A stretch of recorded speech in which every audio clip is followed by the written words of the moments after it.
Je sais bredouiller, mentir énormément. Bah voilà, c'est ça. Parfait. On va parler de tout ça, spoil pas. C'est pour Combini, Fast and Furious. C'est Fast and Curious par contre, parce que Fast and Furious c'est un film avec Vin Diesel. Allez, bisous. Pour Combini, Fast and Curious. Est-ce que tu penses que tu peux muter Léa? Bonjour à toutes et bonjour à tous et bienvenue sur le nouvel épisode de Trop Bonne, Trop Cool. On est trop contente de vous retrouver et en plus aujourd'hui c'est la première fois qu'on a un invité, donc il y a un petit peu de pression j'avoue, mais l'invité a l'air bien cool, je le laisserai se présenter après.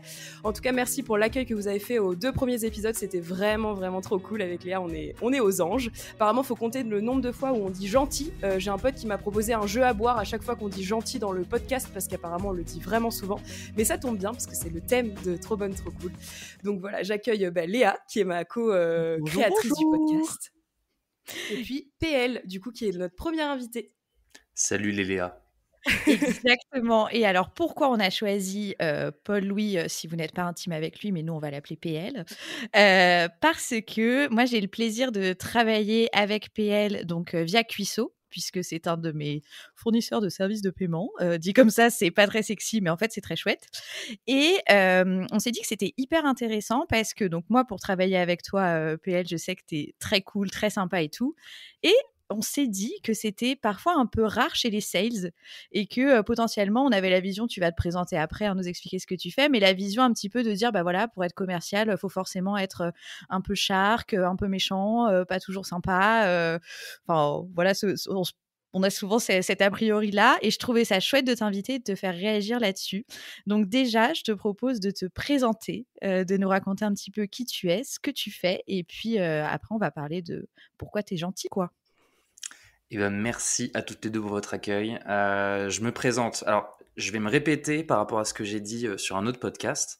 Je me présente pas comme étant commercial parce que j'aime pas du tout me définir selon ma profession, mais plutôt comme quelqu'un de très cool. En tout cas, j'essaye de l'être. Je suis un gros passionné de musique électronique. Je collectionne des vinyles. Je suis passionné de manga, de food japonaise, de voyage. Un peu moins maintenant, et puis je pense que le climat me rappelle tous les jours, non, voyage pas. Mais ouais, je me définis plutôt comme ça. Ce que je fais dans la vie, je suis commercial, comme tu l'as évoqué au début, pour une boîte qui s'appelle Molly. Je fais un peu de pub. Effectivement, on est un prestataire de solutions de paiement, donc pour la faire simple, on donne la possibilité aux e-commerçants de pouvoir encaisser sur leur e-shop via une solution qui vient se plugger sur le CMS et qui permet d'encaisser en carte bancaire, faire du paiement 3 fois, etc. Et du coup, je suis commercial. J'aime beaucoup ce métier de commercial. Et voilà, je pense que c'est à peu près tout. On a fait le tour. C'est très bien. C'est très bien. Alors, notre première question qui va être notre question signature, parce qu'on se permet d'avoir des signatures après 3 épisodes. Qu'est-ce que c'est pour toi être gentil et pourquoi est-ce que tu te définirais comme gentil ou cool? Cool, ça nous va aussi. J'avais bien aimé la façon dont tu avais répondu Léa dans le premier épisode. Excusez-moi, du coup, je laisse aux auditeurs, aux auditrices le soin de vous situer l'une et l'autre. Mais j'avais bien aimé la façon de répondre, c'est ce que tu avais répondu à cette question. C'est pas vraiment moi qui me définis comme quelqu'un de gentil, mais c'est plutôt les autres qui me font me sentir gentil. En fait, j'ai l'impression que c'est un peu cool d'être sympa avec les gens, que c'est comme ça qu'on arrive à construire des relations qui sont saines. Et puis ça fait du bien d'être gentil parce que c'est quelque chose qu'on se renvoie en fait à soi-même, que les autres nous renvoient et qu'on se renvoie aussi à soi-même. Et je sais pas, j'imagine qu'en tout cas, je me sens mieux ou que n'importe qui se sent mieux à partir du moment où il a fait une bonne action plutôt que quand il a été un gros. Est-ce qu'on coupera le gros? Non, je voulais des petites paillettes quand on dit des gros mots. Yes. Oui. Alors, on va mettre plein de paillettes. Yes, j'aurai plein de montage, merci. Du coup, on va redire gros pour qu'elle travaille un peu, voilà. Non, mais c'est, j'allais dire hyper intéressant, ça commence bien. C'est déjà la 2e fois que tu le dis. Oh non. Je les compte. Non, mais c'est intéressant ce que tu dis, le côté se définir par rapport à ce que les autres nous renvoient et ce côté réciprocité. Et du coup, ça m'appelle direct une deuxième question. Donc, tu dis que quand tu envoies de la gentillesse, les autres te renvoient de la gentillesse. Qu'est-ce qui se passe quand tu tombes sur quelqu'un qui est pas du tout dans cette réciprocité, pardon, là, et tu te dis, bah, je sais pas, la personne a l'air un peu froide, un peu désagréable, etc. Est-ce que toi, ça change ta posture, ta façon d'être, ou est-ce que peu importe, toi, tu es comme ça et tu continues à être qui tu es dans le don, la gentillesse, etc. Alors, on est en 2022. Est-ce qu'on a encore le droit de citer les 4 accords Toltec? Ah Oui, est-ce oui, qu'on tout peut à encore fait. les citer? Bon. Tout à fait. Bah, j'allais dire c'est le plus évident et en même temps c'est le plus compliqué, bien qu'ils soient tous les quatre très compliqués en même temps très cool. C'est le ne pas prendre les choses personnellement, ne pas le prendre pour soi. Il y a 4 ans, avant de rencontrer la personne avec qui je vis aujourd'hui, ça aurait été dramatique. J'envoyais tout le monde bouler parce que, enfin, une personne qui était pas sympa avec moi, j'avais envie d'être encore plus pas sympa avec elle. Et au final, bah, j'essaye de me poser, de me dire, est-ce que cette personne-là, si elle est pas sympa avec moi, elle a peut-être des raisons, peut-être que ça va pas en ce moment, peut-être qu'elle s'est levée du mauvais pied. Et au final, bon, là, je te le dis avec beaucoup de recul, mais parfois il peut m'arriver d'envoyer quelqu'un chier. Ça m'arrive, évidemment. Et la personne qui dit que ça ne lui arrive absolument pas, bon, j'aimerais bien la connaître. Mais en tout cas, ouais, c'est une façon d'appréhender les choses et puis ça fait du bien en fait à soi-même. C'est jamais agréable en tout cas sur le moment quand on a quelqu'un qui est pas forcément très agréable, soit directement, soit en retour à ce qu'on a pu lui dire, au comportement qu'on a pu avoir avec cette personne-là. Mais ça fait moins de mal entre guillemets que de se prendre la tête. On gaspille moins d'énergie, on gaspille moins de temps. Et le temps c'est précieux et le temps on me le rendra pas, donc j'ai pas envie de dépenser trop de temps pour des gens qui me le rendront pas, quoi. C'est un très beau parallèle. Ça me va très bien. Merci beaucoup pour votre invitation et à très vite. Au revoir. Merci à tous. Pour le 3e épisode, nous recevrons la compagne de Paul Louis. Arrête, ils vont tous quitter, arrêtez.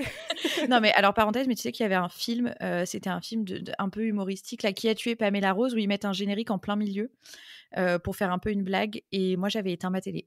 Donc voilà. Et je m'étais dit, ça finit quand même un peu bizarrement, jusqu'à comprendre que c'était pas du tout la fin. Donc ça c'est dit. Ils sont trop forts. C'est je crois que c'est dans les 11 commandements aussi qu'ils l'ont fait. Ah, c'est possible. Ouais, ça arrive souvent. On coupera ça. J'ai pas besoin qu'on sache que mes références c'est les 11 commandements et. Oh, bah, on mettra des paillettes. Si tu veux, on fera une voix off. Bâtard. Je vais tout garder. Là, vous la jouez comme ça, je vais tout garder. Non, mais du coup, j'avais une autre question. C'est normal, c'est le principe.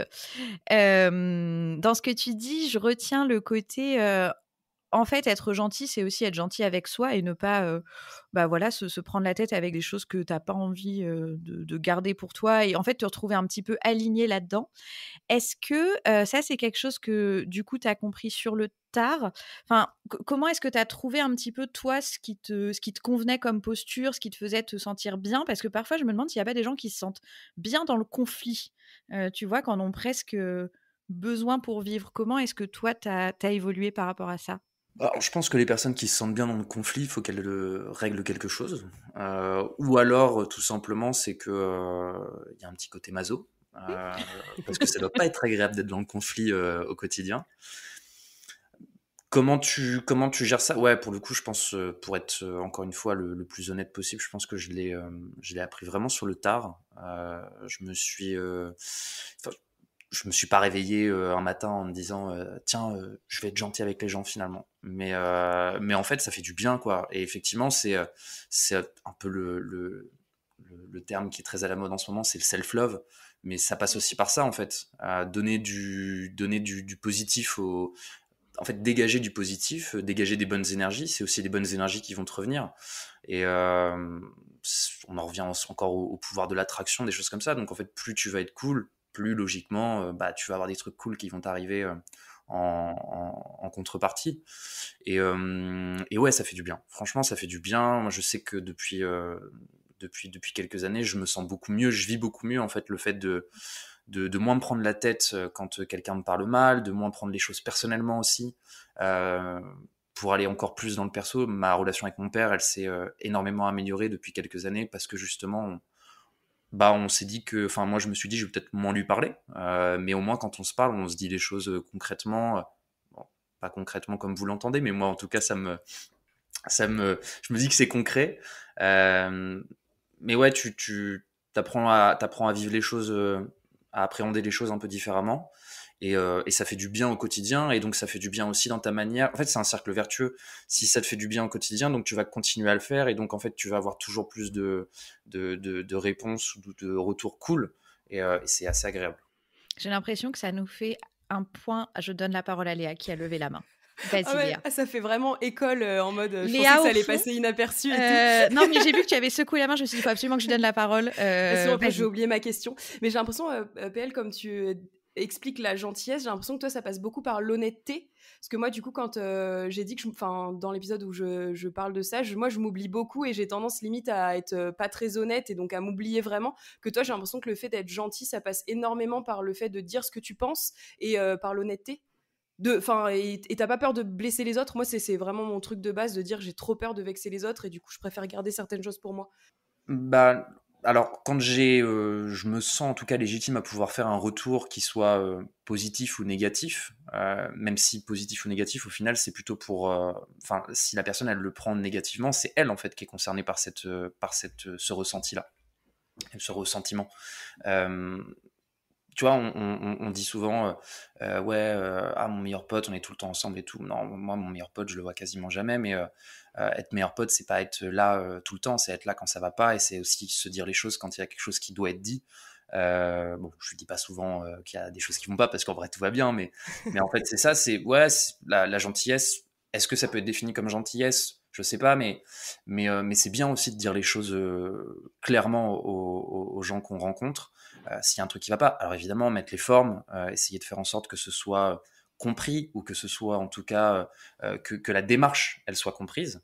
Ensuite, libre à cette personne-là de prendre, de pas prendre, de se vexer ou pas. Moi, si la personne elle se vexe, alors que j'ai mis les formes, que j'ai essayé de lui faire comprendre avec mes mots, et en tout cas des mots qui m'ont semblé être les plus justes possibles, bon, bah écoute, fais un petit travail, je sais pas. Non mais ça fait du bien du coup de Mmh. savoir que tu t'en fiches. Moi c'est mon C'est beau. step d'après.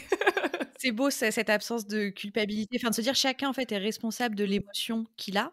Ouais, clairement. Toi, tu donnes, tu exprimes, et puis après, la personne le lit à travers son prisme, son expérience qu'elle a ressentie, et finalement, ça lui appartient en fait. C'est quelque chose que j'avais beaucoup de mal à faire avant. Encore une fois, je pense dans cette démarche alors, on va pas dire de spiritualité, parce que c'est fort comme mot, et je suis pas fan de ce mot. J'ai l'impression que tout de suite on va se mettre autour d'un feu, on va faire brûler des petits morceaux de bois, et on va se retrouver dans une dimension parallèle. Mais ouais, en fait, dans ce cheminement en tout cas de vie, il y a ce côté, ouais, faut dire les choses, quoi. Faut dire les choses. Et je sais qu'avant j'avais beaucoup de mal à le dire, notamment à des potes, parce que j'avais peur en fait qu'ils m'aiment plus. J'avais peur euh, qu'on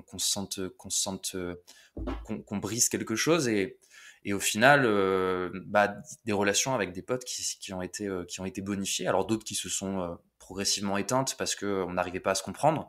Ils n'arrivaient pas à comprendre ma manière de communiquer et le fait que je puisse faire des reproches parce que je comprenais pas, etc. Et puis d'autres en fait qui se sont bonifiés, des gens que j'ai pas rencontrés, mais que j'ai redécouvert, avec qui on a créé d'autres relations, et qui sont au final hyper intéressantes, parce que l'honnêteté, c'est quand même très cool, quoi. Ça fait du bien en fait de dire les choses. Enfin, typiquement, tu es avec un pote, il fait un truc qui t'a saoulé, au lieu de lui dire, si tu lui dis pas, tu rentres chez toi, et puis pendant 3 heures tu vas marmonner dans ton coin. C'est moi, ça. Moi aussi. Mais parce que t'es trop bonne, trop cool. Ouais mais trop justement c'est dans l'extrême nous. Mais ouais, en fait, c'est ça, ça fait du bien de dire les choses, et en fait, il n'y a pas de bien ou de mal, il y a juste la manière dont on le dit. Mais en soi, si ça semble cohérent de le dire à ce moment-là, si on est aligné avec ça, autant le dire, quoi. Oui, et puis dans ce que tu dis, je pense aussi, il n'y a pas de bien ou mal dans ce que tu dis, tant que ton intention aussi au départ est bonne. C'est-à-dire que, en fait, peut-être là où ça serait plus difficile, c'est si l'intention quand tu dis quelque chose est de volontairement blesser, rabaisser, être de mauvaise foi, enfin et en fait, à ce moment-là, quel que soit ton message, il passera pas. Enfin, le passif agressif, c'est quand même une démonstration, flambante du fait que, tu peux dire un truc qui a l'air comme ça, pseudo gentil, mais en fait, c'est hyper vexant, c'est hyper méchant, et c'est fait pour blesser, quoi. Donc, je pense dans ce que tu dis, c'est pas forcément le bien ou le mal, c'est le si tu dis quelque chose avec un bon fond, enfin, en fait, une volonté de faire quelque chose qui est positif, que ça soit, bah, voilà, mettre au point une relation, que sais-je, expliquer quelque chose. À partir de là, effectivement, tu peux te dégager de la responsabilité de la façon dont la personne le reçoit en face. Bah, c'est ça, mais en fait, c'est ça dans toutes les relations. Pour revenir à ce que tu disais, à ce qu'on disait au début, moi je suis commercial, mais c'est comme ça aussi que j'agis en fait dans mon taf. S'il y a un non-dit, si la relation elle démarre mal avec un client, bah, alors c'est très matérialiste ce que je vais dire, mais là c'est directement aussi moi mes commissions qui sont impactées. J'ai pas envie que ça fasse du remous auprès du réseau, des choses comme ça. Alors, je dis pas que je le fais par intérêt professionnel, mais en fait, même dans le professionnel, c'est quelque chose moi aujourd'hui, qui est indispensable. Je peux pas en fait ne pas dire les choses concrètement à un client, à un partenaire, à quelqu'un au taf. Je préfère crever l'abcès, je préfère lui dire non, écoute, là en fait, on n'est pas d'accord. Là, je trouve que t'as pas été fair. Et au moins, en fait, on se dit des choses. Et je sais que ça manque, même si parfois, et souvent même, aujourd'hui, c'est pas forcément interprété comme ça devrait l'être. Je sais qu'il y a de plus en plus de gens dans le milieu professionnel qui ont besoin justement qu'on soit aligné avec ces valeurs-là ouais, on se dit les choses, quoi. Complètement. Et très bien, puisqu'on arrive à la partie commerciale, moi je trouve ça super intéressant, pour une raison toute simple, c'est que j'ai été aussi commerciale un petit peu avant. Et je sais à quel point ça peut être difficile de mener de front, en fait, tes objectifs personnels parce que tu parlais des commissions, il faut quand même le rappeler, le salaire, de commercial, il a une base variable qui est quand même, liée directement aux clients que tu ramènes, à ce que tu signes et cetera. Donc il y a toujours, ce côté un peu intéressé, qui est parfois ensuite perçu chez les clients alors que toi, tu avais pas forcément enfin, tu vois, tu as peut-être atteint ton quota de commission et en fait, ça va. Mais il y a toujours ce biais un petit peu dans la relation, vendeur et j'allais dire vendu, mais du coup, non.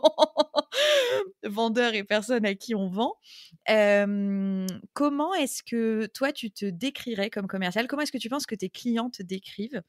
Et est-ce que c'est quelque chose que tu as dû travailler, cette posture pour trouver le juste milieu entre, gentillesse, vente, honnêteté, mauvaise foi, que sais-je?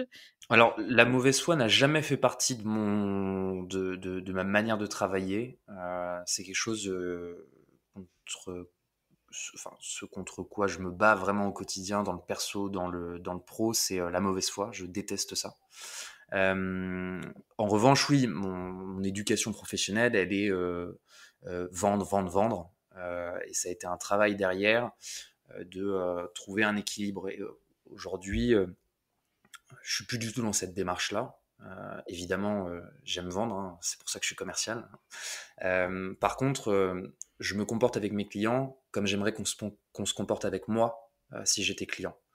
Et ça, c'est indispensable. Je sais qu'un client, t'en as fait l'expérience, mais comme j'espère, en tout cas, beaucoup d'autres pourront témoigner, tu m'appelles, je réponds. Tu signes, je te lâche pas dans la nature, on t'accompagne. Parce que justement, j'aimerais que si demain j'étais entrepreneur, j'aimerais pouvoir me dire, putain, j'ai un fournisseur, j'ai un partenaire là, ouais, il déchire quoi. Il déchire, il est tout le temps dispo. Et c'est cool, on va dire, c'est cool, parce que c'est le leitmotiv. Mais ouais, non, c'est cool de pouvoir aussi se sentir pas important, j'ai pas cette prétention-là, mais de pouvoir se dire, ouais, mes clients sont contents de ce que je leur propose. Et ça compte énormément, et c'est l'un de mes vrais moteurs aujourd'hui dans le professionnel.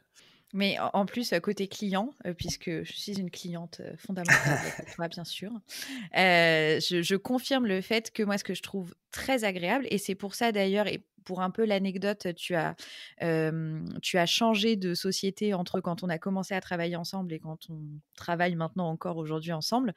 Et moi, toute l'expertise que tu as apportée, tout l'accompagnement, parce que c'est vrai que quand on lance son entreprise, on est un peu perdu. Donc, rien que trouver les solutions de paiement pour son e-shop, comprendre comment ça fonctionne, les prix, machin, enfin, tout est complexe en fait.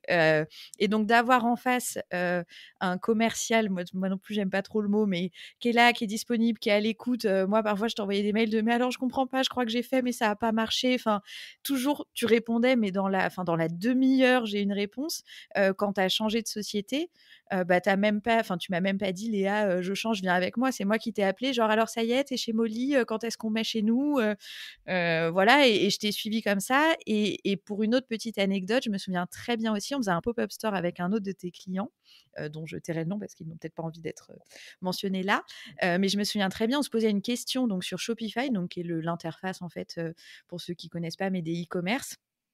Et je me souviens que la fondatrice t'a appelé en disant mais Paul-Louis, est-ce que tu as déjà vu ça? Est-ce que tu sais comment on peut faire pour qu'un produit se rajoute automatiquement dans machin bidule? Bref, une question vraiment technique qui n'est pas de ton domaine. Enfin, je veux dire, techniquement, tu n'es pas là pour aider ton client à faire ça. Mais ce côté conseil, disponibilité, tu as répondu tout de suite, tu lui as donné, toi, les insights que tu avais. C'est côté client hyper valorisé. Donc, effectivement, j'en arrive à me dire, est-ce que tous les commerciaux devraient pas chercher justement cette relation qui a l'air sincère, cette volonté d'aider son client? Et est-ce que toi, quand tu vas, par exemple, maintenant que tu es un peu plus senior, former des équipes plus jeunes, est-ce que c'est quelque chose que tu essayes de potentiellement faire passer à tes équipes ou d'en parler autour de toi? Ou est-ce que globalement, tout le monde fonctionne peut-être déjà un peu comme ça chez Molly en tout cas? Alors, je pense effectivement, pour répondre à ta première question, oui, ce serait bien que tous les commerciaux soient comme ça. Maintenant, si tous les commerciaux étaient comme ça, il y aurait un peu moins de lumière sur, sur celles et ceux qui le font, qui travaillent de cette manière-là. Et effectivement, demain, je forme des équipes commerciales. Évidemment, la première, enfin, pour moi, le leitmotiv dans ce boulot-là, c'est customer centric. C'est tu dois être à l'écoute de ton client. La première vertu d'un commercial, c'est l'écoute. Et en vrai, moi, j'ai fait des rendez-vous où j'écoutais et en fait, bah, tu te rends compte que le client à la fin, t'as même pas de questions à lui poser, ou en tout cas, il y a plus d'objections parce qu'en fait, tout ce qu'il t'a dit, tu y as répondu. Et ça, en fait, est-ce qu'on peut apparenter ça à de la gentillesse? Presque, parce qu'en fait, tu lui as fait gagner du temps, parce qu'en fait, tu es dispo pour le conseiller. Et encore une fois, je reviens à ça. Moi, demain, j'ouvre ma boîte, j'ai envie qu'il y ait je suis paumé. On sait que le e-commerce, c'est un business de centimes. On sait que c'est compliqué. On sait qu'il y a énormément de solutions aujourd'hui. On sait quand on est tout seul, et c'est ton cas notamment, tu as monté ça toute seule, et comme beaucoup d'autres, euh, ouais, tu peux vite aussi te dire. Ah bah je suis paumé, bah je vais prendre ça. Et en fait, tu fais les choses assez rapidement, et être encadré, ou en tout cas être accompagné par des prestataires qui euh, ont ce côté consulting, parce que moi je me considère plus comme enfin, si on revient au terme commercial, et je ferai une parenthèse juste après, mais si on revient au terme commercial, effectivement, moi j'ai l'impression d'avoir plus souvent la casquette consulting que la casquette commerciale. Mais tu disais tout à l'heure, moi j'aime pas ce mot-là, j'aime pas le mot commerciaux. Je pense que justement il faut dédiaboliser ce terme de commercial. Moi je suis un commercial. Tu vends quelque chose, t'es un commercial. T'es un technico-commercial, t'es un commercial, peu importe, mais t'es commercial. Et effectivement, pour revenir sur ce que tu disais tout à l'heure, il y a aujourd'hui, je pense, le terme commercial a été diabolisé à cause de pratiques commerciales, d'encadrements commerciaux qui ont fait de ce métier-là un métier qui parfois est mal vu. Moi, je me souviens quand j'avais quoi, j'avais 18 ans, quelque chose comme ça, j'ai fait un DUT technique de commercialisation à l'université de Rouen. Mes parents voulaient me payer une école de commerce. Je voulais pas, j'avais pas envie qu'ils s'endettent pour faire une école de commerce. Et au final, aujourd'hui, j'en suis plus que ravi. Et à l'époque, on était parti en vacances avec mes parents, et on avait croisé des potes à eux, et me posaient la question classique, ah bah tiens, ouais, t'as passé ton bac, alors tu fais quoi l'année prochaine? Bah je vais faire des UT Tech de Co. Ah ouais, mais tu vas faire quoi après? Tu vas faire quoi? Bah je fais, bah j'aimerais bien être commercial. Ils font, ah ouais, tu vas être menteur. Voilà. Et en fait, là, déjà, ça c'est la première anecdote. La deuxième anecdote, ce sont des comptables qui m'ont dit ça. C'est un couple de comptables. Donc, en fait, que ce soit pour des gens qui sont des partenaires, parce qu'au final, des comptables, s'il n'y avait pas de commerciaux, il n'y aura pas de comptables. En vérité, s'il n'y a pas de business, il n'y a pas de comptable. Donc, même des gens qui reposent, qui vivent en fait sur ce business-là, c'est un gros raccourci que j'ai fait là entre les comptables et les commerciaux, mais en fait, c'est juste pour souligner ça, c'est qu'aujourd'hui, il y a vraiment ce métier de commercial, il est diabolisé à cause de pratiques commerciales, à cause de boîtes qui ont aujourd'hui en tout cas des très mauvais historiques, une très mauvaise image, qui ont en fait donné une très mauvaise image de ce poste-là, alors qu'en vrai, quand c'est bien fait, quand c'est fait avec, allez, on va faire un peu de self-love, quand c'est fait avec le cœur, en vrai, c'est l'un des plus beaux métiers du monde. Franchement, c'est trop bien parce que tu rencontres des gens tout le temps, tu conseilles des gens tout le temps, tu rencontres des partenaires, tu crées des synergies qui sont hyper intéressantes et en fait, ouais, tu parles aussi à des gens de 30. Alors après, attention, faut pas rentrer non plus dans le cliché du commercial qui va au boulot le matin en sautillant ou autre. T'as des gens qui font des métiers de commercial qui sont très durs. Vendre des photocopieurs, vendre des machines à café, c'est pas un métier que je ferais. Par contre, bosser dans une boîte de paiement, ça fait pas rêver, mais toutes les boîtes avec lesquelles je travaille, je les ai sélectionnées. Je bosse avec des boîtes qui vendent des culottes menstruelles, je bosse avec des gens qui vendent des savons solides parce que j'ai aussi mes valeurs perso, et j'arrive à aligner ça. Et quand tu es aligné avec tes valeurs perso, c'est le plus beau métier du monde. Et on manque énormément de commerciaux en France. Je fais de la pub pour des potes, mais on manque énormément de commerciaux en France et on manque énormément de bons commerciaux. Ça, c'est bien vrai. Je sais que dans mon ancienne boîte, on avait un mal de fou à recruter dans les équipes commerciales. Donc voilà, si vous sentez la fibre client, l'envie d'écouter, de résoudre des besoins et que vous écoutez ce podcast, allez-y parce que c'est vrai qu'il y a plein de choses chouettes à faire. Pour continuer un tout petit peu sur le côté commercial et après on pourra changer. Comment on négocie quand on est gentil? Alors, on en revient peut-être à l'honnêteté. Il y a Alors, encore une fois, il y a ce côté un peu négatif de la négociation où on est là à ce côté un petit peu shark, à négocier, à faire tout de suite des grosses remises. Encore une fois, je rebondis rapidement sur ce que je disais tout à l'heure. Si tu es aligné avec ton produit, si tu es aligné avec ce que tu vends, si tu es aligné avec le discours que tu as et avec la solution que tu apportes, la négociation, en vérité, elle est simple à la fois pour le commercial, mais aussi pour le client. Si tu as bien fait comprendre que y a des vrais arguments de vente, il y a des vrais arguments qui vont faire en sorte que, en tout cas, qui mettent en évidence le fait que la solution, elle va t'apporter beaucoup au quotidien, est-ce qu'il y a vraiment besoin de négocier? Cette image de tu peux pas avoir une Porsche au prix d'une Twingo, c'est un peu vrai. Donc la gentillesse, elle passe aussi par l'honnêteté, je pense, dans la relation commerciale et dans le discours commercial. J'ai aucun mal aujourd'hui, je l'ai encore vécu en début de semaine et ça a fonctionné, donc ça veut dire que c'est plutôt un bon argument, mais j'ai aucun mal à dire à un client qui me dit ouais mais là regardez, certes vous avez ça mais vous êtes plus cher, est-ce que vous pouvez vous aligner? Bah non, je vais pas m'aligner. Alors je le dis pas comme ça, mais c'est un peu ça. Pourquoi voudrais-tu que je m'aligne?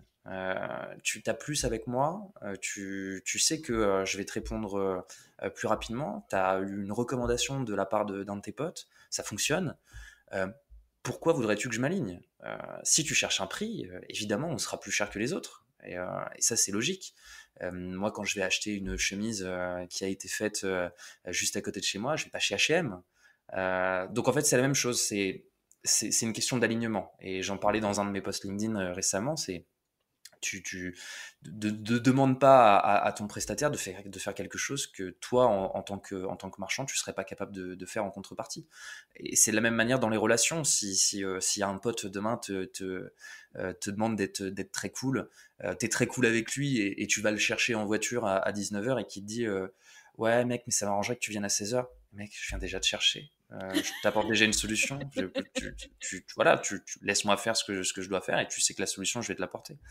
Bon, on a encore une fois fait des gros raccourcis, mais c'est un peu ça, en tout cas. Je pense pas que la gentillesse, encore une fois, est-ce qu'on peut l'apparenter à de la gentillesse? Tout ça, c'est une histoire de wording, Mais l'honnêteté dans le travail, c'est tellement bien. En fait, c'est tellement bien d'être honnête dans le boulot parce que tu sais que derrière, tes clients, ils te le rendent fois 10, fois 100, quoi. N'est-ce pas? Et puis le commercial, je trouve qu'il te fait des rabais de ouf. T'as l'impression qu'il va t'arnaquer, quoi. Tu sais, il y a un Mmh. truc où s'il est capable de te vendre le truc à moitié prix ou même limite, même juste pour toi, je le fais à temps et tout. T'es en mode, bah attends, qu'est-ce qui se cache derrière? Et limite, c'est un peu le red Ouais, flag de c'est te ça. dire, qu'est-ce qui va m'arriver si je signe?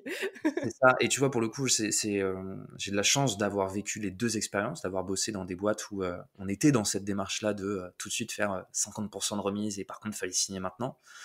C'est une méthode de vente. C'est une méthode de vente. Si ton produit il fonctionne, c'est une méthode de vente et ça se respecte parce que ça fait partie de ce monde du business. Et Mais puis potentiellement une méthode de fin de quarter aussi.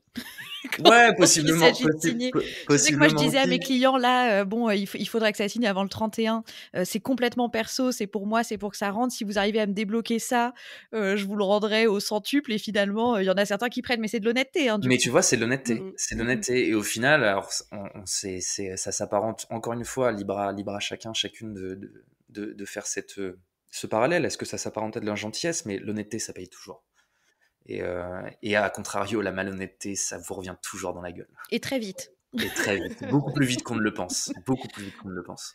Je veux absolument revenir sur cette histoire, de voiture, d'aller chercher un pote, tu rends service et puis il veut grappiller encore sur le service.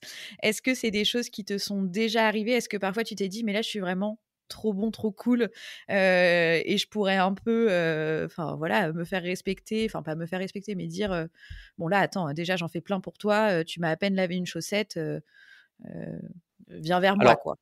ouais, ça arrive. Je dirais que ça arrive de moins en moins souvent parce qu'en fait, à force d'être honnête et à force de dire les choses, bah, les gens ils comprennent que non, bah c'est cool, t'abuses pas quoi.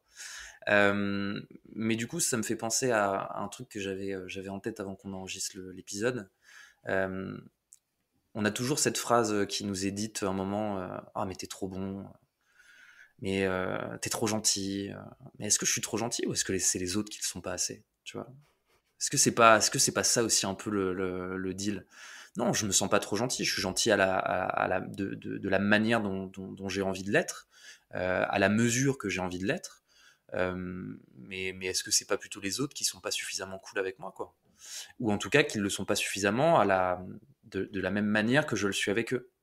Et donc non, j'ai l'impression que j'ai de moins en moins ce genre de situation. Évidemment, je l'ai vécu, tu vois, le pote que t'invites le week-end et puis qui arrive à la maison, qui a pas sa carte et puis qui a rien ramené, tu vois, on l'a tous vécu, on l'a tous vécu. Mais c'est ponctuel et je pense pas avoir ça dans le quotidien. Si, j'ai peut-être un pote là, qui est un peu chiant parfois, tu vois, On ne dira arrive, pas son nom. voilà, on dira pas Il son se nom. reconnaîtra. T'arrives, t'as à peine franchi le seuil de la porte et hey, t'as pas une clope? Hey, tu peux m'avancer ça? Ouais, C'est bon. peut-être un pote pauvre aussi, enfin ça arrive, tu vois? Non, mais je pense que de toute façon, il faut se dire une chose, c'est que si c'est sa manière de fonctionner, si tu lui as déjà dit les choses et si ça change pas, bon, bah ça changera pas. Et après, c'est à chacune de dealer avec ça. Est-ce que tu as envie de rester pote avec lui? Moi, j'ai envie de rester pote avec lui parce que il m'apporte d'autres choses, de la gentillesse comment dire, à sa manière. Et voilà, c'est encore une fois, c'est une histoire de jauger, de deal interne. Et tu fais le tri avec ceux justement où t'as moins, enfin au fil des années, tu te rends compte que tu donnes et à un moment donné, il n'y a pas en retour. Est-ce que t'as fait le tri à un moment donné dans ta vie ou enfin ça a été quoi le déclencheur? Bah, je pense que le déclencheur, ça a été un peu ça aussi. Tu sais, c'est ce moment où je vais pas apparenter ça tout le temps à la personne avec qui je vis au quotidien, mais c'est un peu ça. C'est en fait quand j'ai vu cette personne avec qui je vis au quotidien pas se prendre la tête, dire aux gens bon, écoute, c'est pas grave, on n'est pas d'accord, mais tant pis, et arrêter de faire le dos rond. Ouais, en fait, ça fait du bien, et c'est ce qu'on te disait au début, et je pense pas avoir fait le tri. Je pense que le tri, au contraire, se fait tout seul. Je pense que le tri, il se fait tout seul parce que les gens, tu leur fais comprendre indirectement, ils le comprennent.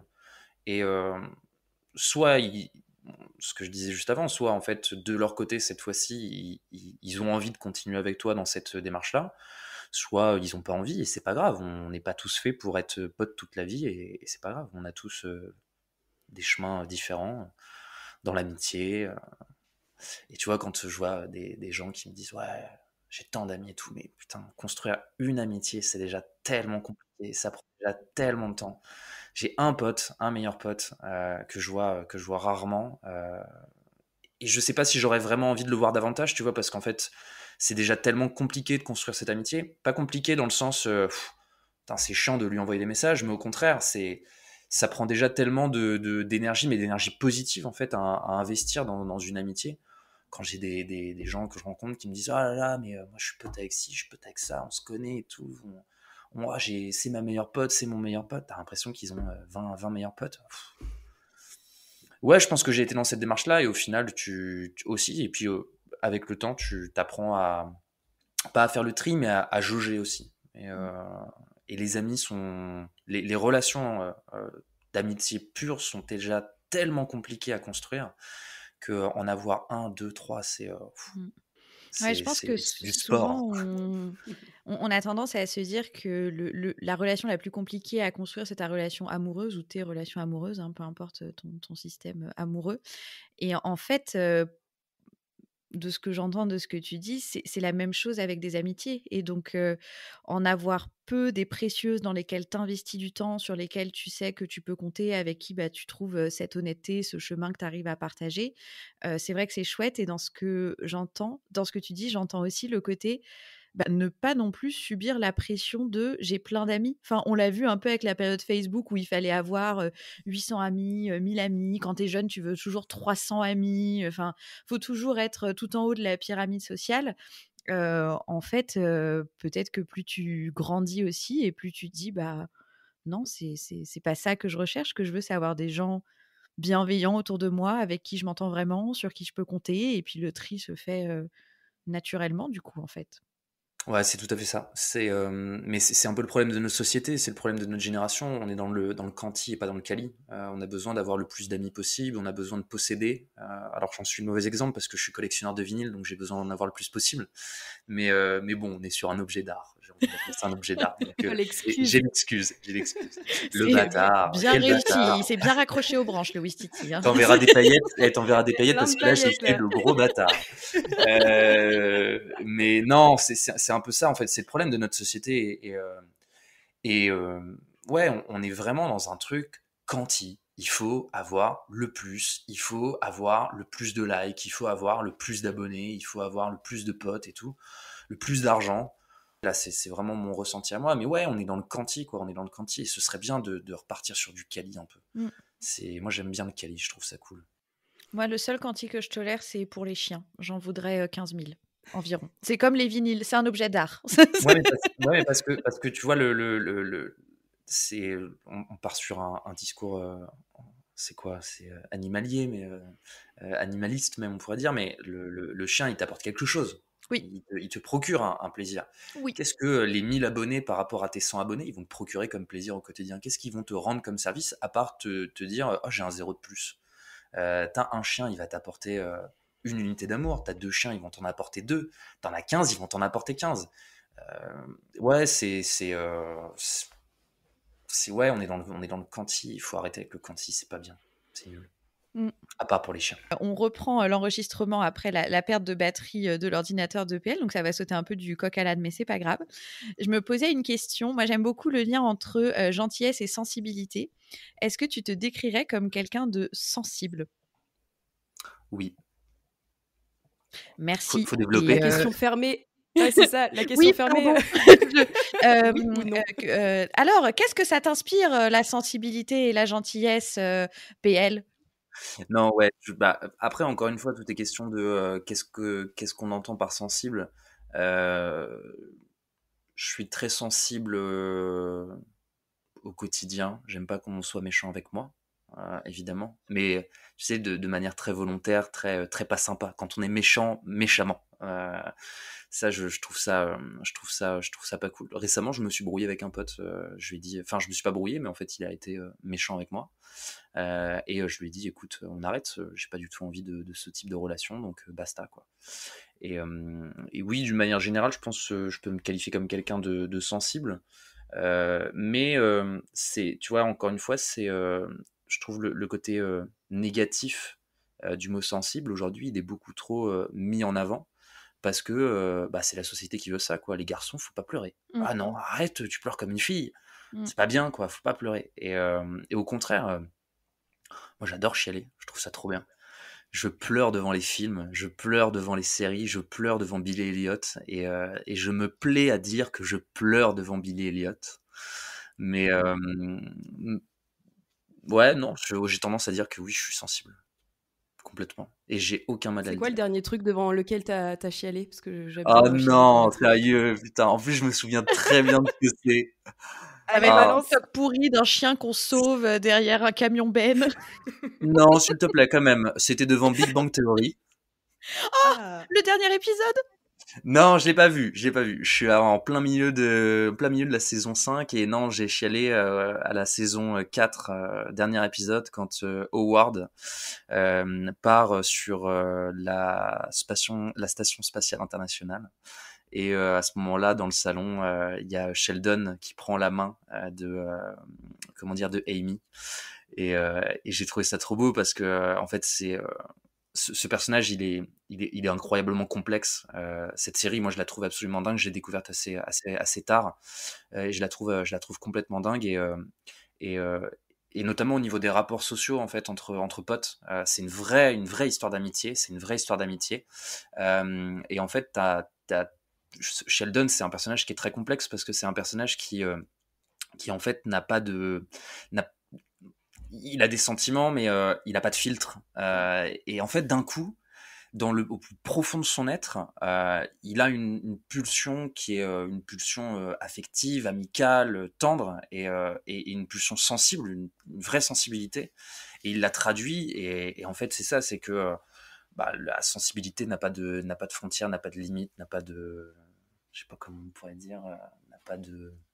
Non, mais on va chialer, voilà, c'est tout. Qu'est-ce que tu veux? Ouais, j'ai trouvé ça extrêmement beau, et en plus j'étais en lendemain de soirée, j'étais un peu éclaté, j'étais tout seul en train de manger mes gyoza, ma meuf était partie en week-end, et j'ai chialé, et puis voilà, tout seul sur ma table en formica dans ma cuisine.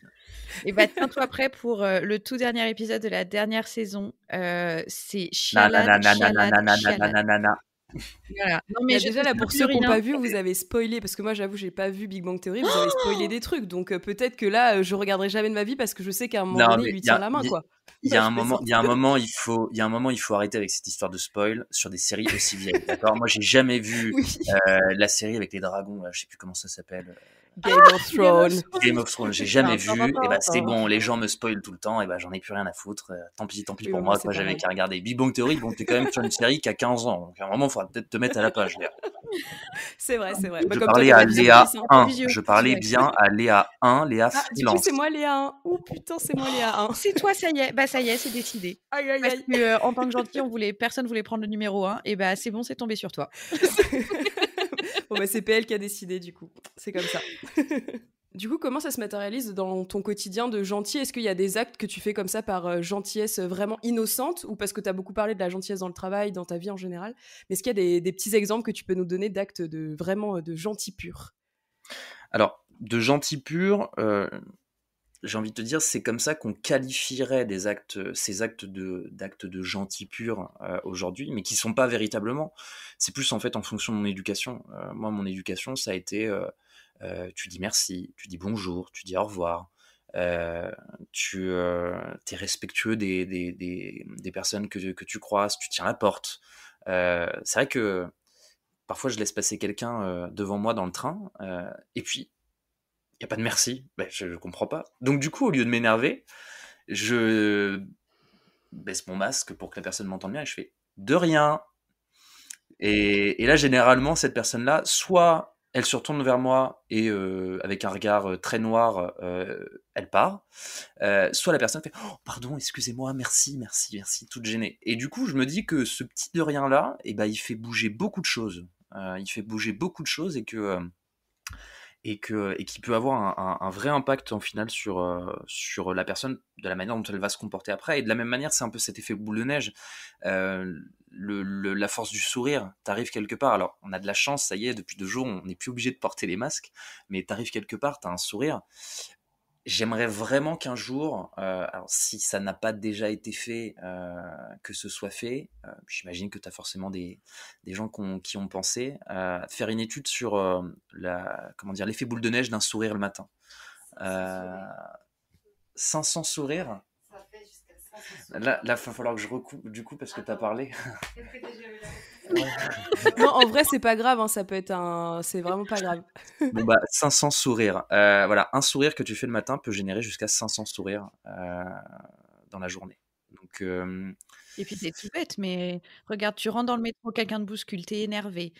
Donc toi, en retour, t'arrives énervé au boulot. Tu dis pas bonjour à la personne qui attendait que tu lui dises bonjour. Et donc l'effet boule de neige, il va très vite dans l'autre sens, surtout à Paris, où globalement, tout le monde arrive avec sa boule de neige ronchon. surtout à Paris, et en fait, c'est ça qui est horrible, c'est que du coup, on en revient à ça, c'est en fait, t'as l'impression d'être un extraterrestre quand tu dis bonjour, quand tu dis merci, quand tu dis au revoir. Et en fait, c'est la base, quoi. Enfin, c'est juste la base. Moi, c'est le mot que je pense dit le plus quand je vais quelque part. Bonjour. Même, tu vois, c'est un truc tout bête, mais je fais pas de distinction. J'en viens à. Bah, tu vois, hop. Gros rebondissement, mais j'en viens à ce que tu disais sur ce que tu avais mis comme message sur un de mes posts LinkedIn, Léa 2. C'était, ouais, et ça même avec les clients les plus petits. Et pour moi, en fait, il n'y a pas de distinction à avoir. C'est pas la taille de ton porte-monnaie, c'est pas la taille du deal en fait qui fait ta valeur en tant que personne. Typiquement, quand je vais au bureau, chaque personne, et je suis désolé pour ça, mais ce sont des femmes, pour la totalité d'entre elles. Chaque femme de ménage que je croise, je lui dis bonjour, je lui pose la question comment elle va, si c'est vendredi, passe un bon week-end. Et j'ai l'impression d'être le seul à qui ces personnes-là, elles disent également bonjour quand elles rentrent dans notre bureau, elles me disent bonjour et autres. Euh, je vais en club, je dis bonjour au vigile, je dis bonjour au mec au bar. Mais en fait, c'est la base, quoi. C'est pas le statut de la personne qui fait que tu vas dire bonjour ou pas, tu vas être gentil ou pas avec cette personne-là. Si tu décides d'être sympa, sois sympa avec tout le monde, quoi. C'est cool. Enfin, franchement, c'est trop bien d'être sympa. Moi, parfois, j'en joue même. Je sais que ma conjointe, elle est un peu gênée parfois parce que quand j'arrive quelque part, je fais bonjour, mais un grand bonjour. Vraiment, on sent le sourire dans mon bonjour, même avec le masque. Et en fait, ça fait toute la différence parce que du coup, soit les gens sont gênés et ils se disent oh bah pourquoi je suis gêné. Enfin, j'imagine qu'en tout cas, ils devraient se poser la question pourquoi je suis gêné, ou alors justement ça détend un peu l'atmosphère et c'est encore une fois c'est la base, quoi. Donc oui, la gentillesse fait partie de mon quotidien inconscient, conscient, euh, subconscient, mais il fait partie de mon quotidien. Il fait partie de mon quotidien, ouais. Ça me semble être un très beau mot de la fin avant qu'on te pose notre dernière question. Mais Signature. on va voir, je me doute de la réponse, mais c'est un très beau mot de la fin et j'aime beaucoup ce que tu dis sur le côté. C'est quand même cool d'être gentil. En fait, ça fait du bien à soi, ça fait du bien autour de soi. Donc, pourquoi s'en priver? C'est tellement, c'est tellement à la portée de tout le monde, en fait. Bah complètement, et surtout encore une, enfin je répète, mais si on te dit demain t'es trop gentil, non, t'es pas trop gentil. C'est les gens qui ne le sont pas suffisamment avec toi. Qui sont trop des bâtards. On n'est jamais trop gentil. Ouais, qui sont trop des bâtards, paillettes, paillettes, paillettes. Paillettes, paillettes. Mais c'est, en fait, on est jamais trop gentil. Si on pouvait être trop gentil dans ce monde, je pense qu'on vivrait une autre époque. C'est bon, j'ai le titre de l'épisode, Léa. On n'est jamais trop gentil, c'est un titre parfait. C'est génial, c'est génial. Alors, on te pose notre dernière question signature. Parce qu'on a une question d'introduction signature et une question de conclusion signature, parce que pourquoi pas. Quel Parce que vous êtes deux. autre gentil, voilà, tout à fait, devrions-nous recevoir après toi? Il y a un seul nom que je peux donner, parce que si je donne un seul nom, malheureusement, je peux en donner plusieurs. Non, en vrai, je vais en donner qu'un seul. Évidemment, c'est Laura Beauchamp, donc, qui est hypnothérapeute, qui est la personne, sûrement la personne la plus gentille que je connaisse dans ce monde.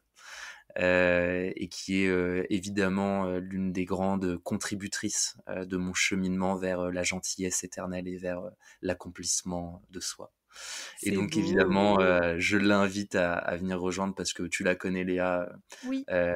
très peu, mais tu la connais, et c'est quelqu'un de génial et qui sait spread the love Complètement. comme il faut, et on en a besoin. Donc évidemment, j'invite Laura Beauchamp à venir vous rejoindre. Eh bien, Trop bonne, Laura, trop cool. nous t'attendons pour un prochain épisode de Trop Bonne, Trop Cool. Je te laisse conclure, Léa, parce que tu fais ça très bien. Oui, merci déjà PL pour ta participation, c'était trop chouette, c'était la première fois du coup qu'on interviewait quelqu'un, donc fallait qu'on trouve un peu la dynamique, mais franchement t'étais un superbe invité, c'était trop chouette de démarrer avec toi, donc merci beaucoup pour ta participation. Merci aux auditeurs d'être arrivés jusque là, parce que là avec le montage je sais pas trop combien de temps l'épisode fera, mais c'est un épisode assez long, donc j'espère que vous êtes toujours là. En tout cas merci encore pour l'accueil que vous avez fait à Trop Bonne Trop Cool, c'est vraiment un projet qui nous tient à cœur avec Léa, et on a vraiment eu des commentaires hyper gentils en disant que notre podcast faisait du bien, que les gens avaient besoin de ça en ce moment, et clairement j'ai eu les petites larmes aux yeux quand j'ai lu certains messages sur Instagram, donc PL, toi qui pleures devant Big Bang Theory, moi je pleure en lisant des messages sur Instagram. Donc, merci de m'afficher de nouveau, merci. C'est cadeau. Mais en tout cas je vous souhaite à tous une bonne journée, une bonne soirée selon l'heure à laquelle vous écoutez ce podcast, et je vous dis à dans 2 semaines. À dans 2 semaines. Ciao. Bye bye.